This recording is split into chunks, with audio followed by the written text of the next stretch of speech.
अगर आप stock market में पैसा कमाना चाहते हैं तो ये रूल समझना आपके लिए बहुत इंपॉर्टेंट है। एंड सिर्फ स्टॉक मार्केट में नहीं, किसी भी इन्वेस्टमेंट में अगर आप पैसे कमाना चाहते हैं तो ये रूल तो आपको फॉलो करना ही होगा। अगर आप किसी भी अच्छे इन्वेस्टर का ट्रैक रिकॉर्ड उठा के देखेंगे तो जितना फोकस वो अपने इन्वेस्टमेंट की अपसाइड पोटेंशियल पे करते हैं, उतना ही फोकस उस इन्वेस्टमेंट की डाउनसाइड रिस्क पे भी करते हैं। इनफैक्ट अगर आप अपने इन्वेस्टमेंट्स की डाउनसाइड रिस्क को रिड्यूस करने में सक्सेसफुल हो जाते हैं तो आपका अपसाइड और आपके ओवरऑल पोर्टफोलियो की परफॉर्मेंस अच्छी होने की प्रोबेबिलिटी बहुत बढ़ जाएगी। Hello everyone, I am Archit and welcome to finance वाला। इस वीडियो में हम लोग 5 ऐसे रिस्क डिस्कस करेंगे जो कि यूजुअली हम लोग जब बिजनेस स्टडी कर रहे होते हैं तब हमको उनमें मिलते हैं। अगर आप कोई स्टॉक स्टडी कर रहे हो एंड इनमें से कोई रिस्क आपको उसमें दिखता है तो इसका ये मतलब नहीं है कि वो डेफिनेटली खराब है। हो सकता है फिर भी वो एक अच्छी इन्वेस्टमेंट अपॉर्चुनिटी हो, बिकॉज उन रिस्क के अगेंस्ट में एक अच्छा रिवॉर्ड भी उस स्टॉक में आपको मिल सकता हो। हर इन्वेस्टमेंट में कुछ रिस्क होता है एंड कुछ रिवॉर्ड होता है। अब जो इन्वेस्टमेंट आप करने जा रहे हैं वो एक अच्छी इन्वेस्टमेंट है कि नहीं, ये समझने के लिए आपको ये समझना पड़ेगा कि आप कितना रिस्क ले रहे हैं एंड उसके अगेंस्ट में आपको कितना रिवॉर्ड उस इन्वेस्टमेंट से मिल सकता है। अगर रिस्क कम होगा तो रिवॉर्ड भी कम होगा, अगर रिस्क ज़्यादा होगा तो रिवॉर्ड भी ज़्यादा होगा। ये समझ पाने के लिए कि आपको जो रिवॉर्ड इस इन्वेस्टमेंट से मिल रहा है वो उस रिस्क के लिए वर्थ इट है कि नहीं, आपको उस इन्वेस्टमेंट के सारे रिस्क आइडेंटिफाई करने होंगे। इस वीडियो में हमारा यही पर्पस है कि हम 5 कॉमन टाइप के रिस्क जो हमको यूजुअली इन्वेस्टमेंट में देखने मिलते हैं उनको समझ पाएं, ताकि उनको आइडेंटिफाई करना हमारे लिए ईजी हो जाए। बहुत बार ऐसा भी होता है कि कंपनी में जो रिस्क होते हैं वो इन्वेस्टर्स कॉन कॉल में पुटअप करते हैं। मैनेजमेंट को भी आइडिया होता है कि कंपनी में क्या रिस्क है एंड कई बार मैनेजमेंट ये गाइडेंस देता है कि हाँ, हम इस रिस्क से अवेयर हैं एंड हम ये पर्टिकुलर स्टेप्स ले रहे हैं इस रिस्क को खत्म करने के लिए। तो ऐसे केस में अगर आप रिस्क को समझ पाएंगे तभी आप ये देख पाएंगे कि मैनेजमेंट जो स्टेप्स ले रहा है उससे वो रिस्क खत्म हो पाएगा कि नहीं, एंड अगर हो पाएगा तो कब तक हो पाएगा।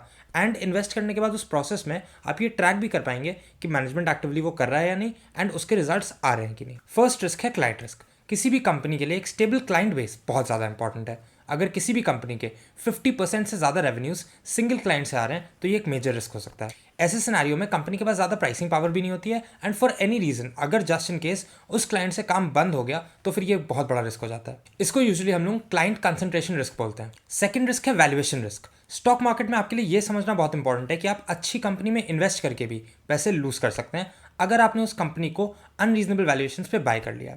कभी भी आप किसी इन्वेस्टमेंट के बारे में या किसी कंपनी के बारे में ऐसा नहीं बोल सकते कि ये कंपनी एक अच्छी इन्वेस्टमेंट है। आपको यही बोलना पड़ेगा कि ये कंपनी इन लेवल्स पे एक अच्छी इन्वेस्टमेंट है, इन लेवल्स में इनको बाय करने का सेंस बनता है। वैल्यूएशन का रिस्क एक बहुत मेजर रिस्क है एंड इसको ध्यान में रखते हुए ही आपको किसी भी स्टॉक को अपने पोर्टफोलियो में ऐड करना चाहिए। पिछले साल IEX, CDSL एंड बहुत सारी और कंपनीज के अराउंड बहुत ज़्यादा बज़ बनी हुई थी। ईवी स्टॉक्स में भी बहुत ज़्यादा बज़ बनी हुई थी। उस टाइम पे बहुत सारे लोगों ने उनको बाय कर लिया था एंड आज की डेट में वो उस इन्वेस्टमेंट में फंसे हुए हैं। देयर इज नो डाउट कि IEX, CDSL ये अच्छी कंपनीज हैं, बट जिन्होंने भी बस के टाइम पे इनको एवरेज से हायर वैल्यूएशन पे बाय कर लिया था वो करंटली लॉस में बैठे हुए हैं। थर्ड रिस्क है लेवरेज रिस्क। अगर किसी भी कंपनी की बैलेंस शीट बहुत ज़्यादा लेवरेज है तो ये रिस्की हो सकता है। लेवरेज चेक करने के लिए बहुत सारे रेशियोज होते हैं, जैसे interest coverage ratio, debt to equity ratio. Basically आपको कंपनी में ये देखना है कि कंपनी ने ग्रो करने के लिए बहुत ज़्यादा डेट तो नहीं ले ली है। इसके लिए आपको बस ये देखना है कि कंपनी हर साल कितने प्रॉफिट्स बना रही है एंड कंपनी को हर साल कितना इंटरेस्ट पे करना पड़ता है। आइडियली प्रॉफिट्स इंटरेस्ट पे करने से बहुत ज़्यादा होने चाहिए। प्रॉफिट्स के साथ साथ कंपनी के कैश फ्लोज देखना भी इंपॉर्टेंट है। हो सकता है कंपनी ने सेल कर ली हो, अब वो प्रॉफिट्स में तो रिफ्लेक्ट होने लगेगा, बट अगर उसको उसके कस्टमर से पैसे 6 महीने बाद मिलने वाले हैं तो कैश फ्लोज 6 महीने बाद आएंगे।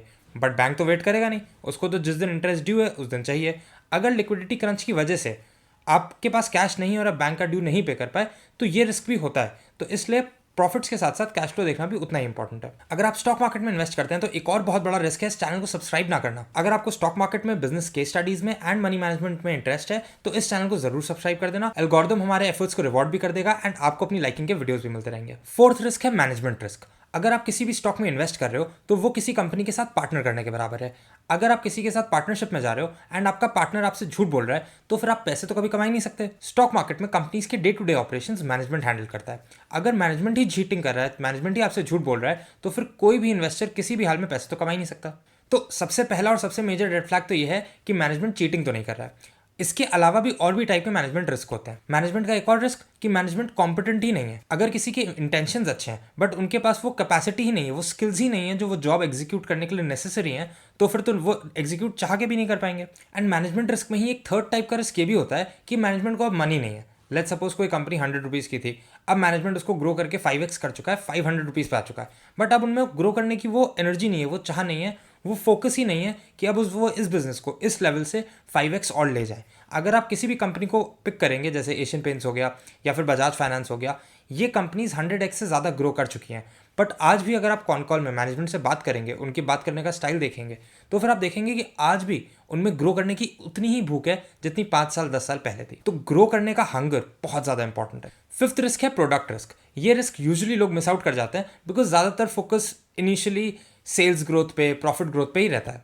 यहाँ पे ये देखना इंपॉर्टेंट है कि कंपनी जो भी प्रोडक्ट बना रही है वो आने वाले कितने सालों तक रेलेवेंट रहने वाला है। अगर कंपनी किसी ऐसे प्रोडक्ट में डील कर रही है जिसमें डिस्ट्रप्शन का रिस्क है, तो आपको इमीडिएटली 2 चीज़ें देखनी पड़ेंगी। फर्स्ट, कि कंपनी R&D के लिए क्या कर रही है, कंपनी के डिस्टर्ब होने से बचने के लिए क्या प्रिपरेशंस हैं एंड इन प्रिपरेशंस के सक्सेस के क्या चांसेस हैं। सेकेंडली, आपको ये देखना पड़ेगा कि कंपनी के पास प्रोडक्ट्स के अलावा और कौन से मोड्स हैं जो उनको डिस्टर्ब होने से बचा सकते हैं। अगर ईवी की बात करें तो ऑटोमोबाइल कंपनीज के लिए ईवी एक रिस्क है, क्योंकि हो सकता है ऑटोमोबाइल कंपनीज आज जो पेट्रोल और डीजल व्हीकल्स बना रही हैं आने वाले टाइम में वो रेलेवेंट ना रह जाए।